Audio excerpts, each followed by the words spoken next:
କିଛି ଅସୁବିଧା ପାଇଁ ମୁଁ ରଥଯାତ୍ରା ଦେଖିବା ପାଇଁ ଯାଇପାରିନଥିଲି। ସେଥିପାଇଁ ଛତା ଧରି ବାହାରି ପଡ଼ିଲେ ବାହୁଡ଼ା ଯାତ୍ରା ଦେଖିବା ପାଇଁ। ରାସ୍ତାରେ ମୋତେ ବର୍ଷା ଅପେକ୍ଷା କରିଥିଲେ। ତାପରେ ଆମେ ଚାଲିଲୁ ମାଉସୀ ମା ମନ୍ଦିର ଆଡ଼କୁ, ଯେଉଁଟାକି ରଙ୍ଗାଢିପା ଛକରେ ଅଛି।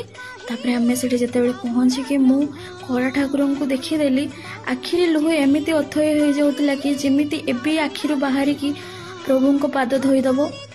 ଏଇଟା ମୋର ପ୍ରଥମ ବାହୁଡ଼ା ଯାତ୍ରା, ଯେଉଁଟା ମୁଁ ମୋ ସହର ବାହାରେ ଦେଖିଥିଲି। କେବେ ଯାତ୍ରାରେ ମୁଁ ବାହାରକୁ ଯାଇନି, ମୋ ସହରରେ ହିଁ ଦେଖେ। ତାପରେ ଗୋଟେ ଦୀପ ଜାଳି ଦେଇଥିଲି ଭଗବାନଙ୍କୁ ପ୍ରାର୍ଥନା କରିକି ସମସ୍ତଙ୍କୁ ଭଲରେ ରଖିଥିବ କହିକି। ତାପରେ ଏଠି ପ୍ରସାଦର ବ୍ୟବସ୍ଥା କରିଥିଲେ, ଆମେ ଟିକେ ପ୍ରସାଦ ଖାଇ ଦେଇଥିଲୁ।